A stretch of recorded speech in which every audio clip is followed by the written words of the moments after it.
والسلام على رسول الله صلى الله عليه وسلم وعلى آله وأصحابه ومن تبعه بإحسان إلى يوم الدين ثم أما بعد.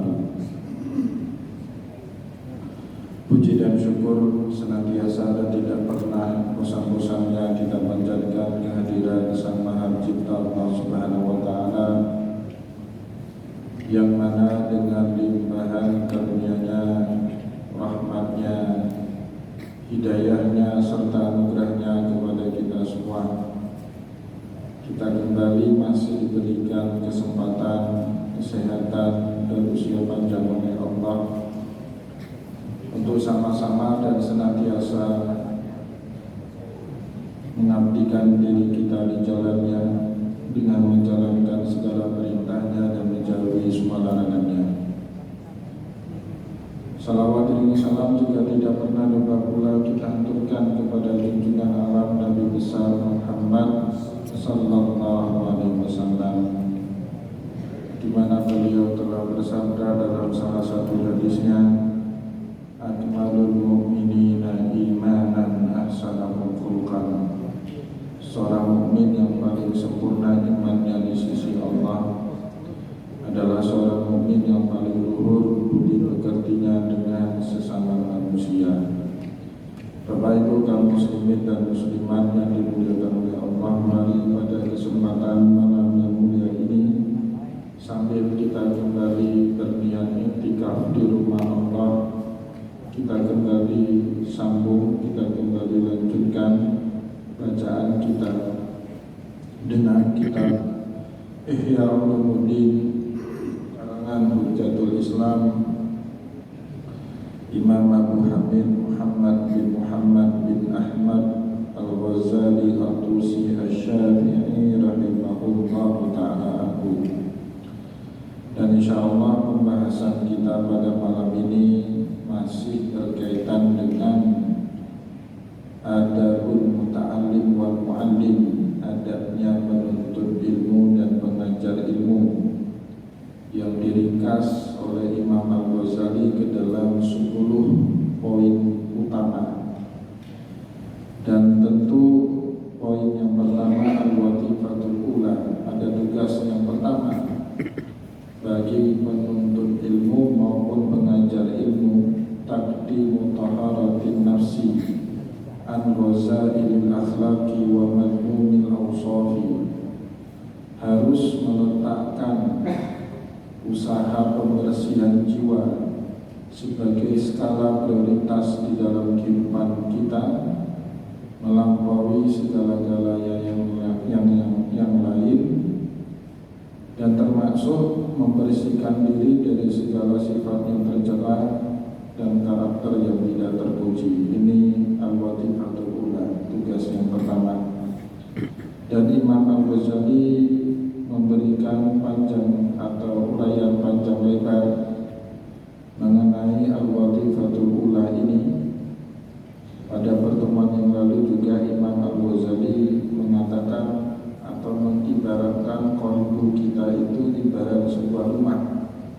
Jika sebuah rumah tidak akan dikunjungi oleh malaikat jika di dalamnya ada seekor anjing, begitu juga qalbu manusia tidak akan pernah dikunjungi oleh malaikat jika di dalamnya ada sifat-sifat tercela. Kemudian juga Imam Al-Ghazali menjelaskan kepada kita,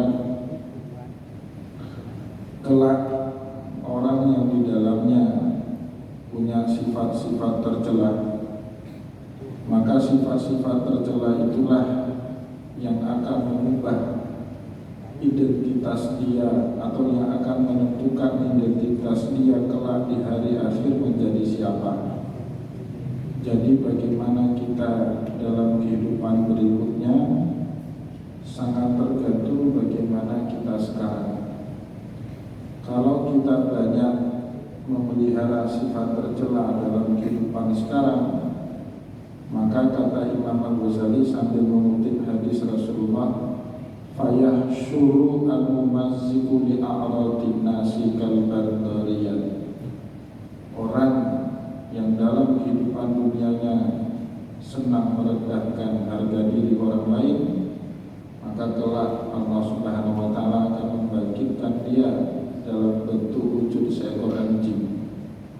Jadi sekali lagi, bagaimana kita di akhirat kelak sangat tergantung bagaimana kejadian kita sekarang.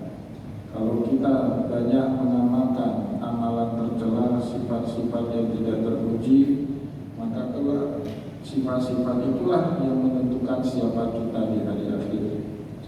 Wa syarruhu ila amwalihim dhi'ban adiyah. Begitu juga manusia yang sangat berubah, tamak, menghalalkan segala cara untuk memperoleh rezeki dalam kehidupan dunia, maka dia akan menjadi dhi'ban adiyah, menjadi seekor serigala yang sangat buas. Wal mutakabbiru alaihim fi suratin namirah. Dan juga manusia yang sombong dalam kehidupan dunia kelak Allah membangkitkan dia dalam wujud sebagai seekor harimau. Ini hadis yang dikutip ulang oleh Imam Al-Ghazali di dalam kitab Ihya Ulumuddin. Nah, kemudian Bapak Ibu, pembahasan kita pada malam ini, Imam Al-Ghazali sampai kepada penjelasan seandainya. Nah, ini namanya al-iftiradiyah, membuat pengandaian. Seandainya saja kita yang membaca kitab Ihya Ulumuddin kemudian meragukan apa yang dijelaskan oleh Imam Al-Ghazali ini, sehingga keraguan itu membuat kita berucap, fa in qulta, jika Anda kemudian mengatakan, kam min talibir radi'il akhlaqi hassalal ulumah, betapa banyak orang yang memiliki akhlak yang rendah. Rodi itu maknanya rendah. Rodiul akhlak, akhlak yang rendah, akhlak yang hanya dimiliki, bahkan tidak dimiliki oleh manusia, hanya dimiliki oleh hewan. Itu namanya rodiul akhlak. Tapi kita meragukan apa yang diterangkan oleh Imam Al-Ghazali sampai kita mengatakan kamin talibin radiil akhlaqi hasanul. Betapa banyak di dalam kehidupan dunia ini orang yang buruk perangainya, rendah budi pekertinya, tetapi hasanul qulub, orang ini banyak memperoleh ilmu. Bukankah Bapak Ibu di dalam kehidupan kita sehari-hari sering kita melihat orang akhlaknya tidak terpuji, kemudian perbuatannya tidak mencerminkan dia seorang alim. Nah, bagaimana ini kemudian Imam Al-Ghazali bisa menjelaskan kepada kita? Toh ternyata akhlak terpuji itu bukanlah syarat utama untuk memperoleh ilmu. Ada ternyata orang yang akhlaknya rendahan, tidak terpuji, tapi ilmunya banyak. Bagaimana kemudian Imam Al-Ghazali menjawab jika ada orang menanyakan hal tersebut kepada beliau? Maka terjawab Imam Al-Ghazali, fahayata ma ab'adahu 'anil ilmi al-haqiqi an-nafi'i fil akhirati al-jalibi bis-sa'adati, fa inna min awaili dhalika al-ilmi an yudhahhira lahu annal ma'asi sumuma qatilatun muhlikatun. Kata Imam Al-Ghazali menjawab keraguan sementara orang yang mengatakan akhlak terpuji itu bukanlah syarat utama untuk memperoleh ilmu. Buktinya banyak dalam kehidupan kita orang punya banyak ilmu tapi akhlaknya rendah. Imam Al-Ghazali kemudian memberikan penjelasan terhadap keraguan banyak orang tentang hal ini. Kata Imam kemudian, fahayata ma aba'adahu 'anil ilmil haqiqi, yang tidak mungkin. Hayata itu maknanya jauh atau tidak mungkin, sama sekali tidak akan mungkin terjadi. Tetapi seperti kata Allah dalam Al-Quran menceritakan tentang orang kafir Quraisy yang meragukan adanya kehidupan setelah kematian. Allah menjelaskan itu dalam surat Al-Mu'minun, hayhata hayhata lima tu'adun in hiya illa hayatuna dunya wa ma nahnu bimabusin. Orang-orang kafir Quraisy pada saat itu berkata, hayhata lima tu'adu. Oh, jauh, berkhayal kamu Muhammad. In hiya illa hayatuna dunya. Yang namanya kehidupan itu cuma adalah kehidupan dunia saja. Wa ma nahnu bimab'utsin, dan tidak mungkin kita ini akan dibangkitkan setelah kita mati. Allah menggunakan kata hayhata. Maka oleh karena itu juga Imam Al-Ghazali untuk memberikan kesan yang sama mengenai kemustahilan bersandingnya ilmu sejati dengan akhlak yang tercela dengan menggunakan kata hayhata. Ini dijelaskan oleh Imam Az-Zabidi di dalam kitab Itham Sadatul Muttaqin. Kenapa Imam Al-Ghazali menggunakan kata hayhata? Untuk memberikan kesan yang mendalam kepada pembaca Ihya Ulumuddin, sebagaimana mustahilnya atau sebagaimana mustahilnya orang yang mengingkari adanya kebangkitan setelah kematian, begitu juga mustahilnya bersanding yang namanya ilmu sejati dengan akhlak yang tercela. Tidak mungkin bersanding itu. Maka Imam Al-Ghazali mengatakan fahayhata ma abadahu anil ilmi. Sungguh jauh, sungguh tidak mungkin ma abadahu anil ilmi hakiki, apa yang kalian tanyakan tadi dengan ilmu al-hakiki, ilmu yang sejati. Ya, bukan ilmu-ilmuwan, bukan ilmu ecek-ecek, ya bukan ilmu menghafal. Kalau itu insya Allah semua bisa. Ya, semua kita asal kita tekun. Bahkan saya sering bilang, orang non-muslim itu kalau standar ilmu adalah menghafal, menganalisis. Sekarang itu Bapak Ibu banyak sekali orientalis, bahkan lebih alim daripada tengku-tengku kita di pesantren. Lebih alim. Banyak orientalis itu hafal Quran. Banyak orientalis hafal hadis, bisa bahasa Arab, banyak. Tapi apakah itu yang dimaksud dengan ilmu hakiki? Tentu bukan itu. Maka Imam Al-Ghazali bilang, fahayhata ma abadahu anil ilmil haqiqin nafi'. Maka orang yang dalam dirinya punya akhlak yang tidak terpuji, jauh betul orang tersebut dari ilmu yang sejati yang bermanfaat. Ilmil haqiqi an-nafi', ilmu yang sejati yang bermanfaat fil akhirati, dalam kehidupan akhirat. Al-jalibi bisa'adati, bahkan bukan hanya bermanfaat kepada akhirat, tapi ilmu inilah yang menghantarkan kita menuju ke dalam kehidupan yang bahagia. Ya, ilmu hakiki itu Bapak Ibu bukanlah ilmu yang dengannya membuat kita makin tidak bahagia, tapi dengan ilmu tersebut membuat kita makin bahagia, hidup kita makin berkualitas, ya, makin dekat dengan Allah. Itu ilmu yang hakiki. Jadi kalau Bapak Ibu ini mohon maaf menghadiri beberapa pengajian atau majelis ilmu yang setelah kita keluar dari majelis itu makin jengkel sama orang lain, makin tidak senang sama orang lain, atau makin bermasalah kita dengan orang lain, yakinlah Bapak Ibu, ilmu yang diajarkan dalam majelis ilmu itu bukanlah ilmu yang sebenarnya. Tapi kalau kita menghadiri satu majelis ilmu, keluar kita dari majelis ilmu itu membuat kita makin taat kepada Allah, kehidupan berkeluarga kita juga makin harmonis, maka yakinlah ilmu yang kita pelajari itu ilmu benar, ilmu hakiki nafi', ilmu sejati yang bermanfaat fil akhirati, dalam kehidupan akhirat.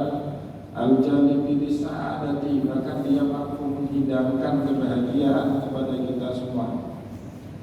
Fa inna min awa'ili dzalikal ilmi, dan syarat utama atau syarat pertama dari ilmu sejati yang bermanfaat bagi kita dalam kehidupan akhirat dan menghadirkan kebahagiaan kepada kita dalam kehidupan dunia, syarat pertamanya kata Imam Al-Ghazali, ayyuzahira lahu nampak terbentang di depan mata kita.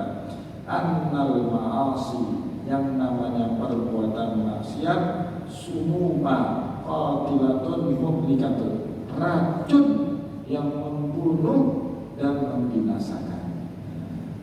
Kalau sudah nampak dengan jelas Bapak Ibu bahwa semua yang dilarang oleh Allah Subhanahu wa taala itu isinya racun semua ternyata.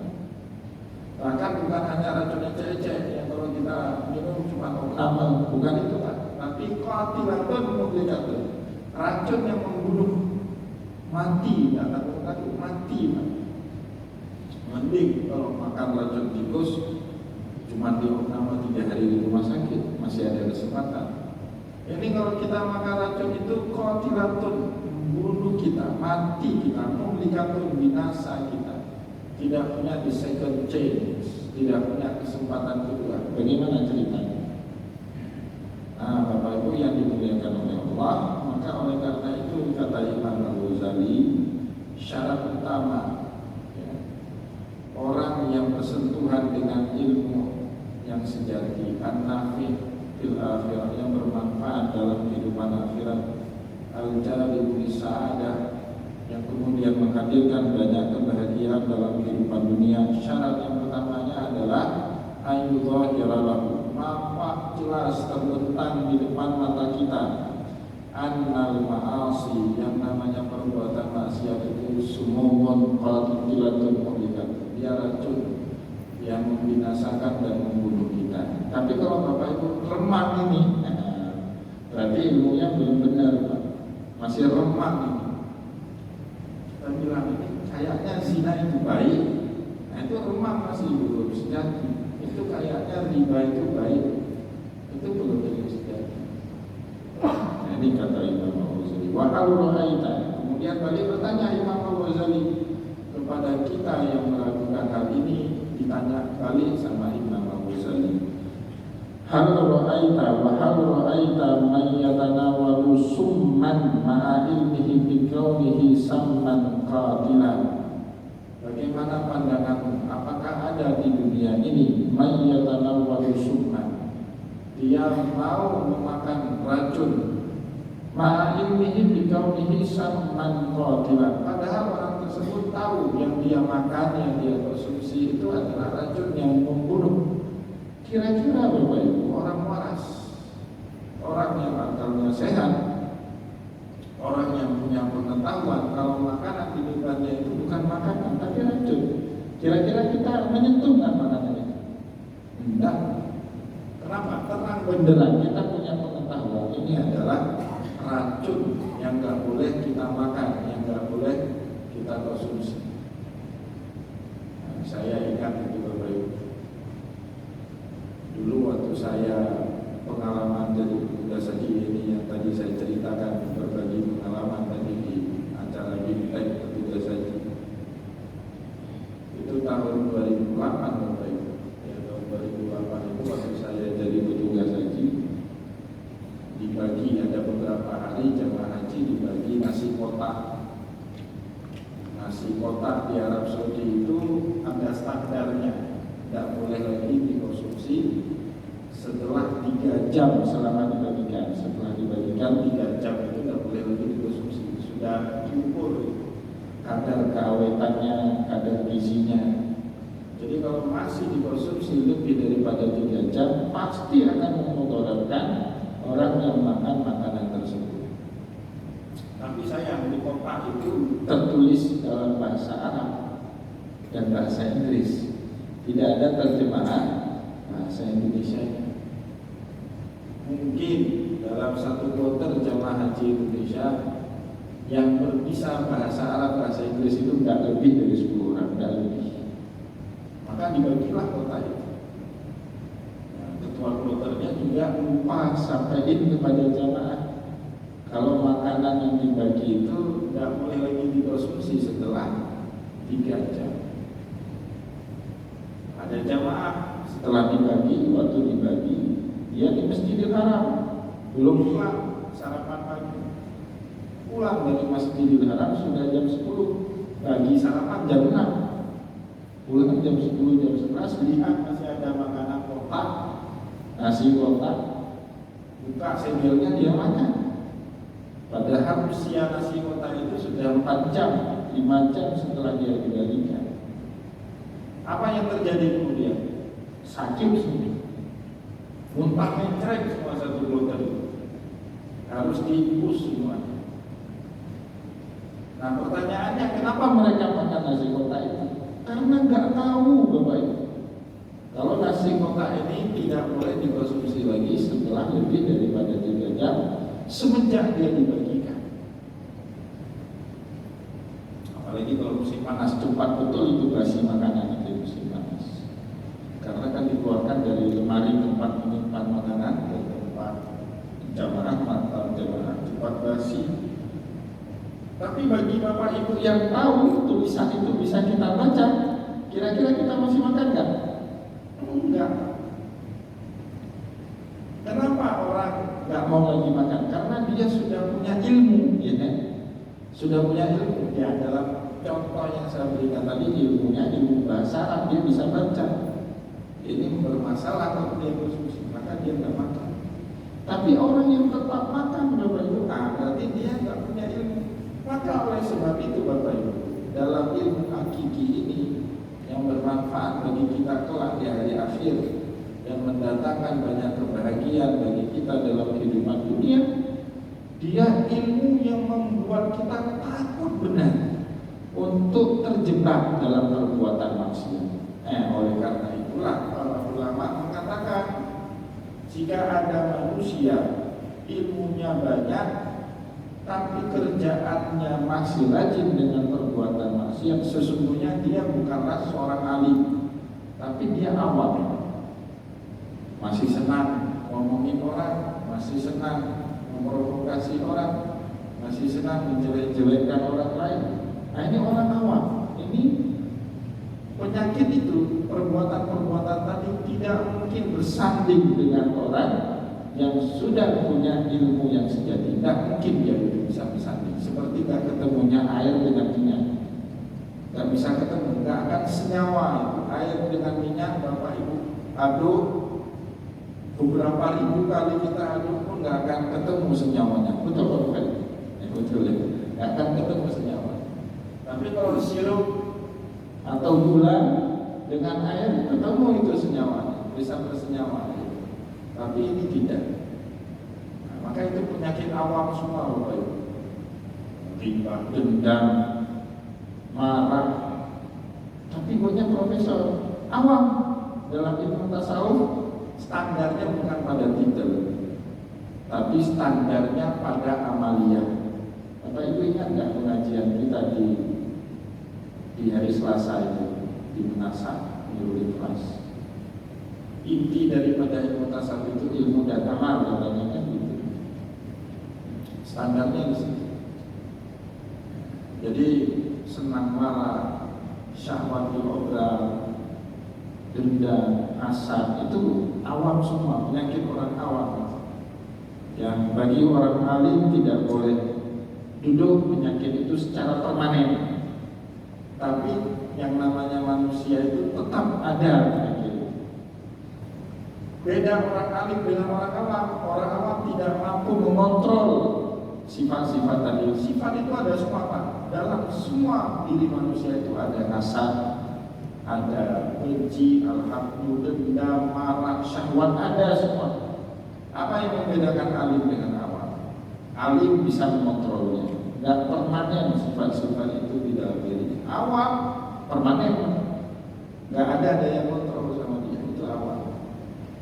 Nah, maka oleh karena itu Imam Al-Ghazali mewanti-wanti kita ya, dengan memberikan banyak pengandaian agar kita tidak dekat dengan penyakit batin ini. Innamal ladzi tasma'uhu minal mutarassimina hadisun. Nah, ini ada salah ketik ya. Ini bagi yang pegang teks Ihya, ada salah ketik di dalam naskah yang saya punya. Setelah saya bandingkan dengan naskah yang lain, ternyata benar ini adalah salah ketik. Di sini tertulis yalfaqunahu, sebenarnya yalfazunahu ya.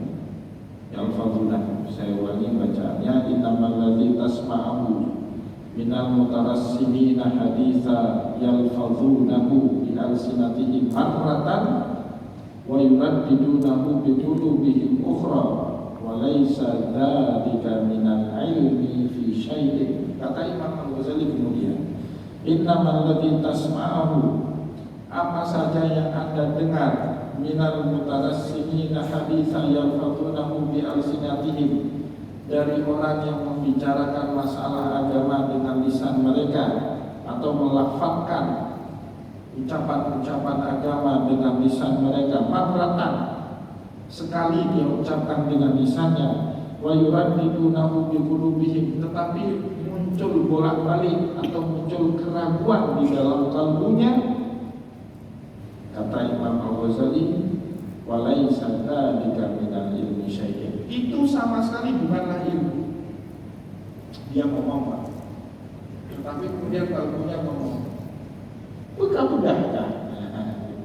Itu dalam tingkatan 5 qalbu yang sudah kita pelajari bersama Bapak Ibu, 2 atau 3 atau bahkan 4 atau bahkan 5, saya nggak ingat lagi. Itu namanya fuad, ya, microchip yang Allah letakkan. Saya juga nggak yakin Bapak Ibu ingat. Nanti itu Pak lagi walid, biasanya kita selalu sama Pak Iwan di depan lagi, urutan pertama apa urutan, nggak terlalu penting. Tetapi Bapak Ibu harus tahu, ada satu komponen dalam kalbu kita yang namanya fuad. Dan fuad itu adalah komponen dalam kalbu kita yang paling jujur.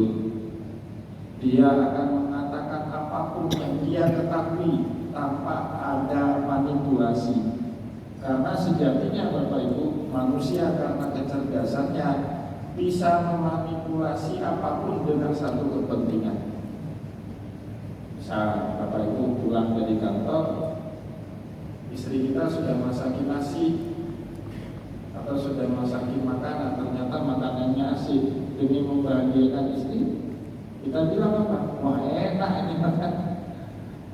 Si kalbu kita tetap akan bilang, gimana masalahnya? Kalau ini kan. Tapi lisan manusia ini memang pintar bersilat dia. Ya, memang manusia diberikan kecerdasan untuk melakukan itu. Beda dengan singa, hewan. Hewan itu makhluk yang paling jujur. Lapar dia bilang. Kalau manusia Pak ditawarin makan, ya, tinggal dapat jam. Anak pun kontrol. Padahal lapar sekali, tunggu ditawarkan sekali lagi. Takut yang pertama itu basa-basi, ya kan? Alah, pajak lauduk elun, aduh hai, tapi makanan cukup dulu. Oh masih kamunan, dici. Pintar, padahal dalam kamunya, makan mereka, manusia. Nah, fuad ini Pak dia nggak bisa bohong. Maka dabal fuadu mara'ah. Fuad itu tidak akan pernah berdusta terhadap apapun yang dia lihat. Dia akan ngomong. Maka kata Imam Al-Ghazali di sini Bapak Ibu, orang yang ngomong masalah agama, ceramah dia, kasih pengajian dia, ya. Dan kita mendengar innamal ladzi tasma'u minal mutarassimina haditsan yalfadhunahu. Kita mendengar omongan al-mutarassimin, orang yang mula-mula kajian agama di alsinatihim, dengan lisan dia mafatan sekali, wa yuraddidunahu bi qulubihim, tapi kalbunya itu bolak-balik tardid, itu bolak-balik ragu-ragu gitu ya. Wa laisa dzalika minal ilmi syai'. Ini tanda apa yang dia ucapkan itu bukanlah ilmu yang sesungguhnya. Disinilah Bapak Ibu benar apa yang dikatakan oleh Rasul ini sebenarnya yang dijelaskan oleh Imam Al-Ghazali ini. Rasulullah betul memang diucapkan oleh Rasulullah. Kata Nabi apa? Ma kharaja minal qalbi waqa'a fil qalbi. Suatu ucapan yang terlontar dari lisan, tapi sumber ucapan itu dari qalbu, maka dia juga akan cepat sampai ke dalam kalbu orang yang mendengarnya. Tapi kalau yang kita ucapkan itu sumbernya dari lisan, bukan dari kalbu, karena kalbu kita ngomong yang lain. Itu kan basa-basi kayak orang ditawarin makanan tadi pura-pura kenyang, padahal lapar sekali. Basa-basi itu. Nah, itu nggak akan sampai ke dalam kalbu manusia. Ya, kalau dari lisannya ngomong A, tapi kalbunya ngomong B. Kalau bahasa Imam Al-Ghazali, walaisa dzalika minal ilmi syar'i, itu sama sekali bukan ilmu. Atau pseudo ilmu palsu, ilmu semu itu, ya, bukan ilmu yang sejati. Nah, inilah yang dimaksud oleh sahabat Rasulullah sallallahu alaihi wasallam Abdullah bin Mas'ud radhiyallahu anhu. Apa kata beliau? Qala bin Mas'ud, berkata Abdullah bin Mas'ud radhiyallahu anhu, laisal ilma bi kasratir riwayati, bukanlah yang namanya ilmu karena kita banyak menghafal riwayat, bukan ilmu itu. Wa innamal ilmu nura yakhlifu fil qalbi, yang namanya ilmu adalah cahaya yang Allah letakkan di dalam kalbu manusia, itu ilmu. Nah, maka Bapak Ibu jangan terlalu heran, misalnya ya, ulama-ulama kita itu agak sedikit khawatir dengan fenomena para penghafal Al-Quran. Ini sekali lagi jangan pernah Bapak Ibu menganggap saya anti sama orang Al-Quran. Bapak Ibu tidak tahu berapa banyak saya sedekahkan duit untuk para penghafal Al-Quran, berapa banyak saya menghabiskan waktu kepada penghafal Al-Quran. Tapi Bapak Ibu boleh tanya sama para asatis penghafal Al-Quran, betapa senangnya saya sama penghafal Al-Quran. Tapi ada kekhawatiran di tengah-tengah para ulama kita. Kalau hanya diajarkan hafalan tanpa ilmu, nah ini bahaya Pak. Bahaya, cukup berbahaya. Orang yang diajari hafalan, hafalan Quran, hafalan hadis, ya, tapi pemahamannya tidak ada, maka dia tidak bisa membijaki semua yang terjadi dalam kehidupan manusia sehari-hari. Contoh yang selama ini saya paling sering ulang-ulang itu baru-baru aja Pak, di bulan Ramadan. Ada orang bahkan menganggap sholat di belakang imam satu juz itu baik sekali. Sholat di belakang imam yang baca Qul terus-menerus nggak ada manfaat, nggak baik sama sekali. Itu celaka. Bapak Ibu kalau ngomong atau pernah terpikir seperti itu, tidak sengaja Bapak Ibu melecehkan Rasulullah sallallahu alaihi wasallam. Karena Rasul dulu Pak, saat dilapori ada seorang imam di Kuba yang selalu baca Qul huwallahu ahad, saat ditanya sama Rasul, apa yang menyebabkan kamu sholat 5 waktu? Bukan sekali 2 hari Pak, berbulan-bulan dia baca Qul huwallahu ahad terus. Ditanya sama Rasul, apa yang menyebabkan kamu baca Qul huwallahu ahad terus? Orang ini jawab, ini uhibbuka ya Rasulullah, saya sangat sayang, sangat senang dengan surat Al-Ikhlas itu wahai Rasul. Apa jawab Nabi? Hubbuka iyyaha tudkhilukal jannah. Kecintaan kamu kepada surat Al-Ikhlas akan menyebabkan kamu masuk ke dalam. Datang kita sekarang Pak, kesal saya sama imam itu, baca Ikhlas apa? Itu gara-gara hafal Pak, pemahaman tidak ada. Ini bahaya Pak. Maka saya setelah kejadian di Cok Masjid itu Pak, selalu itu malam 26 Ramadan dan salah saya. Tema ceramah saya Ramadan itu terus, jangan Bapak Ibu pikir sudah 1 juz sholat kita yang paling baik, orang lain tidak baik. Allah bilang dalam Al-Quran, ciri mukmin sejati itu kita dzikirullah wajilat qulubuhum. Pakai zikir apapun dia bergetar hatinya. Gak mesti Al-Baqarah, Ikhlas pun bergetar. Wa idza tuliyat alaihim ayatuhu zadatuhum iman. Dibacakan ayat Allah apapun. Emang Al-Ikhlas itu bukan ayat Allah Pak? Kok berani sekali itu? Nah, maka syukur kita senang sama orang yang sholat taraweh, sholat qiyamul lailnya 1 juz, senang kita Pak. Tapi jangan sampai Bapak Ibu yang sudah sholat 1 juz itu menganggap remeh orang lain. Itu yang gak kita senang. Karena Rasulullah bilang, bihasbi mri'in waqa'a minasyarri ayyahkira akhal muslim. Cukup kita dikatakan sudah melakukan perbuatan buruk semata-mata punya pandangan remeh kepada muslim yang lain.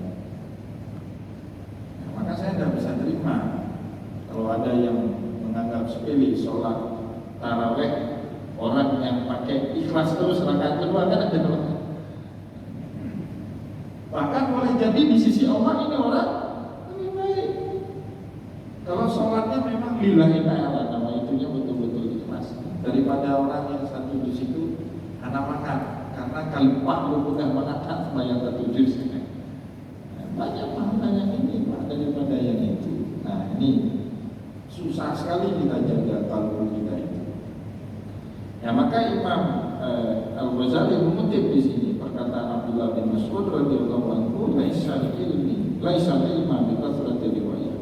Ilmu itu bukanlah dengan banyak hafalan, bukan. Meskipun itu penting, tapi jangan memah dari situ. Tidak cukup.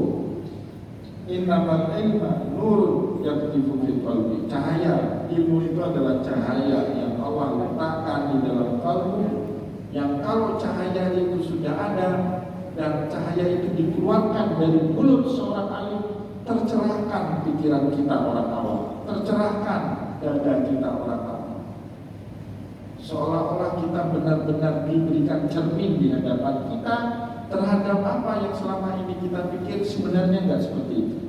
Nah itu orang alim, cahayanya sudah ada. Nah ini Bapak Ibu kenapa para ulama selalu dinasihati oleh guru-guru mereka kalau ilmu itu adalah cahaya kan. Tidak Imam Al-Ghazali, Imam Syafi'i di antar ilmu nur, ilmu itu cahaya. Wa nurullah, dan cahaya Allah la yahdi min asli, tidak diberikan kepada pelaku maksiat. Dia memberikan daya penerangan dalam gelap gulita umat, itu yang namanya cahaya. Wa qala ba'duhum, sebagian ulama yang lain berkata innamal ilmu al-khasyata li qaulihi ta'ala. Yang namanya ilmu itu munculnya rasa takut. Pendapat Abdullah bin Mas'ud, namanya ilmu itu apa? Cahaya. Yang pendapat ulama yang lain mengatakan ilmu itu apa? Munculnya rasa takut kepada Allah di dalam diri kita.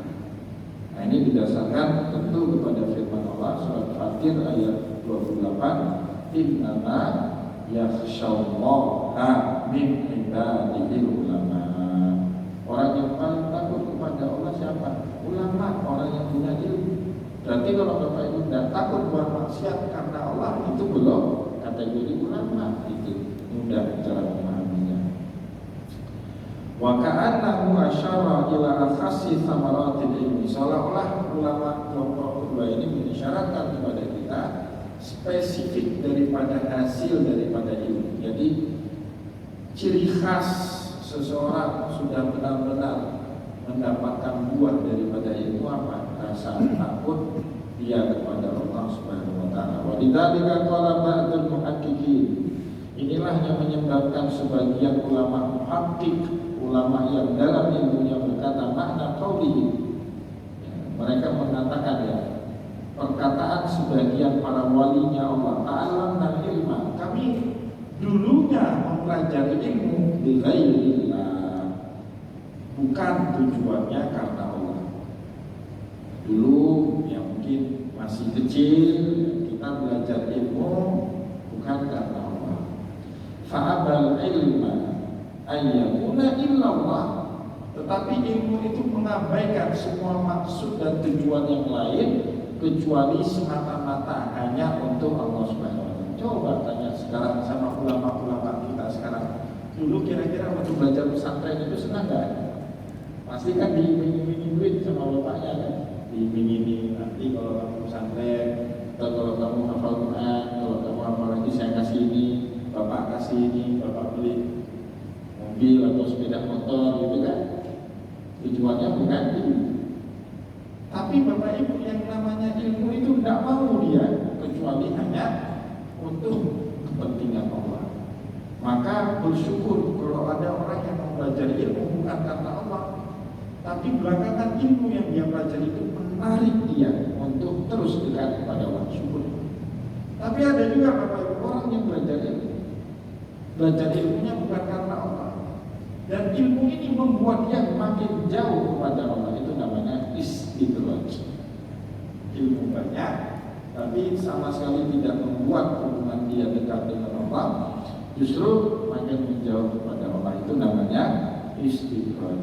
Jadi yang pertama, syukur. Ilmu itu terus membimbing kita untuk makin dekat kepada Allah. Ini yang kita harapkan bersama, ya.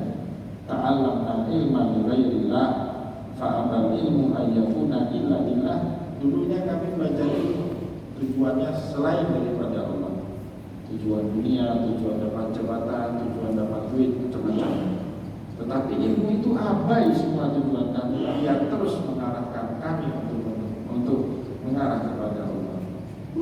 Annal ilma in abawa tanah alaina. Selama niat kita bukan karena Allah, maka ilmu pun akan abai kepada kita. Wantana alaina, dan dia melarang kita mengakses kesejatian daripada ilmu itu. Jadi ilmu tidak mau sama kita kalau niat kita belum untuk Allah Subhanahu Wa Taala ketemu. Kira-kira gini Bapak Ibu, ada orang belajar, tapi di satu sisi dia juga cari duit. Kira-kira siapa lebih hebat, ilmu orang ini dengan orang yang fokus menuntut ilmu dan cari-cari duit? Siapa lebih fokus? Tentu fokus orang yang hanya belajar ilmu.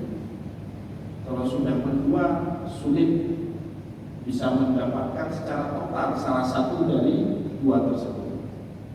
Tapi kalau fokus, ya pasti secara total dia akan mendapatkan apa yang dia tekuni itu. Falam tankashif lana haqiqatahu wa innama hasala lana hadisahu al-fadl. Nah, dalam kondisi seperti ini, falam tankashif, ilmu itu tidak mau membuka diri kepada kita. Falam tankashifu lana haqiqatahu, dia tidak mau membuka hakikat dirinya. Nah, dia menampakkan kulit luaran saja, dan ini siapapun bisa mengaksesnya, ya, kulit luar daripada ilmu.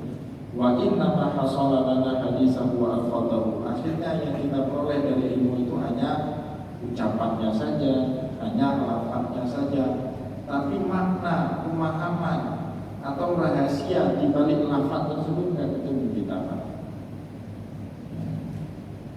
Saat misalnya saya mengucapkan apa?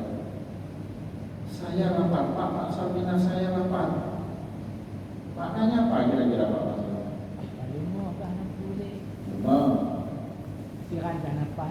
Pikiran anak pali, tapi juga bisa bermakna saya belum makan, atau juga bisa bermakna Pak 6.000 baju dulu, saya itu maknanya, ya kan? Tapi yang saya ucapkan adalah saya belum makan. Memahami pernyataan saya itu beragam. Bisa dipahami saya lapar, bisa dipahami saya karena lapar, yang penting ngomongnya bukan pikiran tapi perut saya, boleh. Bisa juga dipahami saya sedang minta makan sama Pak Salmina, Pak saya lapar. Maksud hati agar menyadarkan Pak Salmina kasih makanan buat saya. Atau saya bilang saya lapar, maksudnya makanan yang ada di meja itu jangan dihabisi semua karena saya sedang lapar. Banyak Pak makna. Nah, di antara makna yang banyak ini yang paling ngerti maksud ucapan saya itu siapa? Saya sendiri. Saya yang mengucapkannya, itu lafaz milik saya. Sedangkan yang tadi kita bilang 4 potensi kemungkinan makna itu terka-terkaan kita, Pak.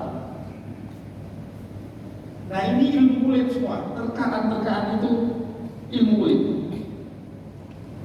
Tapi kalau sudah masuk ilmu sejati, kita tahu persis yang dimaksud sama Allah itu apa.